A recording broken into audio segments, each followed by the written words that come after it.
ಟೇಕಲ್ ಹೋಬಳಿ ಗಣಿ ಮಾಫಿಯಾ ಯಾವ ರೀತಿ ಇದೆ ಅಂದರೆ ಜೀವಂತವಾಗಿರುವಂತಹ ಕೆರೆಗಳನ್ನೇ ಇವತ್ತು ಮುಚ್ಚುತ್ತಾ ಇದ್ದಾರೆ. ಟೇಕಲ್ ಹೋಬಳಿ ಶ್ರೀಕಂಠಪುರ ತಿಮ್ಮನಾಯಕನಹಳ್ಳಿ ಅಗ್ರಹಾರ ಕೆರೆ ಜೀವಂತ ಕೆರೆಯನ್ನು ಇವತ್ತು ಮುಚ್ಚಿ ಈ ಗಣಿ ಮಾಫಿಯಾದವರು ಅಕ್ರಮವಾಗಿ ಕ್ರಷರ್ಗೆ ರಸ್ತೆಯನ್ನು ಮಾಡಿದ್ದಾರೆ.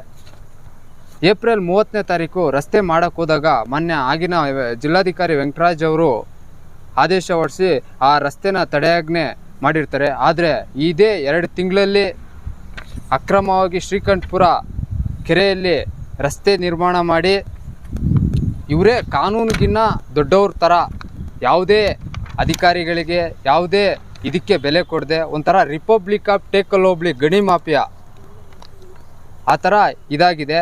ಮಾನ್ಯ ಶಾಸಕರ ಬೆಂಬಲಿಗ ಕ್ಷೇತ್ರನಹಳ್ಳಿ ವೆಂಕಟೇಶ್ ಗೌಡ ಈ ಕೆರೆಯನ್ನು ಮುಚ್ಚಿ ಈಗ ರಸ್ತೆ ನಿರ್ಮಾಣ ಮಾಡಿದರೆ ಯಾವುದೇ ಸಂಬಂಧಪಟ್ಟ ಗ್ರಾಮ ಪಂಚಾಯತಿಗೆ ಸಂಬಂಧಪಟ್ಟ ಜಿಲ್ಲಾಧಿಕಾರಿಗೆ ಸಂಬಂಧಪಟ್ಟವ್ರಿಗೆ ದೂರು ದಾಖಲಿಸಿದರೆ ಕೂಡ ಕಾನೂನು ರೀತಿ ಕ್ರಮ ಕೈಗೊಳ್ಳದೆ ಒಂಥರ ನಮಗೇನು ಗೊತ್ತೇ ಇಲ್ಲನೋ, ಇಲ್ಲಿ ಕಾನೂನೇ ವರ್ಕ್ ಆಗೋಲ್ಲೇನೋ ಟೇಕಲ್ ಹೋಬಳಿಯಲ್ಲಿ ಆ ಥರ ಪರಿಸ್ಥಿತಿ ಇವತ್ತು ನಿರ್ಮಾಣ ಆಗಿದೆ. ಅದರಿಂದ ಸಂಬಂಧಪಟ್ಟ ಜಿಲ್ಲಾಧಿಕಾರಿಗಳು ಸಂಬಂಧಪಟ್ಟ ಅಧಿಕಾರಿಗಳು ಇವರ ವಿರುದ್ಧ ಕಟ್ಟುನಿಟ್ಟಿನ ಕ್ರಮ ಕೈಗೊಂಡು ಇವ್ರನ್ನ ಬಂಧಿಸಬೇಕಂತ ಈ ಮುಖಾಂತರ ಆಗ್ರಹ ಮಾಡ್ತೀನಿ. ಮತ್ತು ಟೇಕಲ್ ಹೋಬಳಿಯ ಗಣಿ ಮಾಫಿಯಾ ಯಾವ ರೀತಿ ಇದೆ ಅಂದರೆ ಯಾವುದೇ ರಾಯಲ್ಟಿಗಳಿಲ್ಲದೆ ಯಾವುದೇ ಇಲ್ಲದೆ ಈಗ ಒಂದು ಟಿಪ್ಪರ್ಗೆ 19 ಟನ್ ಕೆಪಾಸಿಟಿ ಇದ್ದರೆ 40 ಟನ್ ಹಾಕ್ಕೊಂಡು ಹೋಗ್ತಾರೆ. ಯಾವುದೇ ರಾಯಲ್ಟಿ ಇಲ್ಲ. ವಾರ್ಷಿಕ 300ರಿಂದ 400 ಕೋಟಿ ಹಗರಣ. ಕೇಳೋರು ಇಲ್ಲ, ಮಾಡೋರಿಲ್ಲ.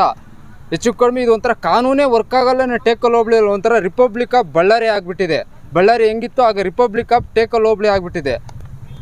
ಮಾನ್ಯ ಮುಖ್ಯಮಂತ್ರಿಗಳು ಆಗ ಬೆಂಗಳೂರಿಂದ ಬಳ್ಳಾರಿವರೆಗೂ ಪಾದಯಾತ್ರೆ ಮಾಡಿದ್ರು. ಆದರೆ ಈಗ ಇದೇ ಟೇಕಲ್ ಹೋಬಳಿ ಇದೇ ಮಾಲೂರು ತಾಲೂಕಲ್ಲಿ ಈ ಥರ ಇದೆ. ನಿಮ್ಮದೇ ಮುಖ್ಯಮಂತ್ರಿಗಳು ನೀವೇ ಇದ್ದೀರಿ. ಇದ್ರ ಬಗ್ಗೆ ಕಾನೂನು ರೀತಿ ಕ್ರಮ ಕೈಗೊಳ್ಳದೆ ಯಾಕೆ ಈ ಥರ ಇದ್ದೀರಿ ನಮಗೇನು ಗೊತ್ತೇ ಆಗ್ತಾ ಇಲ್ಲ. ಆಗ ಅಷ್ಟು ಹೋರಾಟ, ಈಗ ಯಾಕೆ ಸುಮ್ಮನೆ ಇದ್ದೀರಿ? ಇಷ್ಟೆಲ್ಲ 100 ಕೋಟಿ 300ರಿಂದ 400 ಕೋಟಿ ವಾರ್ಷಿಕ ಹಗರಣ ನಡೆದ್ರೆ ಕೂಡ ಯಾರೂ ಇದ್ರ ಬಗ್ಗೆ ಕಿಂಚಿತ್ತು ಕೂಡ ಇದಿಲ್ಲ. ಇಲ್ಲಿ ಈ ಥರ ಪರಿಸ್ಥಿತಿ ಇದೆ. ಸಂಬಂಧಪಟ್ಟ ಅಧಿಕಾರಿಗಳು, ಸಂಬಂಧಪಟ್ಟ ಸಚಿವರು, ಸಂಬಂಧಪಟ್ಟ ಮುಖ್ಯಮಂತ್ರಿಗಳು ಇದ್ರ ಕಟ್ಟುನಿಟ್ಟಿನ ಕ್ರಮ ಕೈಗೊಂಡು ಈ ಮಾಫಿಯಾಗೆ ಅಂತ್ಯ ಆಡಬೇಕು.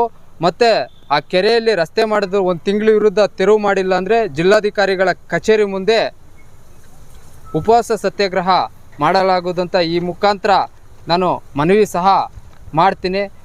ಮತ್ತು ಈ ನಿನ್ನೆ ತಾನೇ ಮಾಲೂರು ಶಾಸಕರ ಮನೆ ಮೇಲೆ ಇಡಿ ದಾಳಿ ಆಗಿದೆ. ಇಡಿ ದಾಳಿ ಆದರೆ ಕೂಡ ಅಕ್ರಮವಾಗಿ ರಾಯಲ್ಟಿಗಳು ಕಟ್ತಿರೋ ಲಾರಿಗಳು ಓಡಾಡ್ತಾ ಇದೆ. ಆ ಥರ ಪರಿಸ್ಥಿತಿ ಇದೆ. ಇಲ್ಲೇನು ಕಾನೂನೇ ವರ್ಕ್ ಆಗೋದಿಲ್ವೇನೋ ಆ ಥರ ಪರಿಸ್ಥಿತಿ.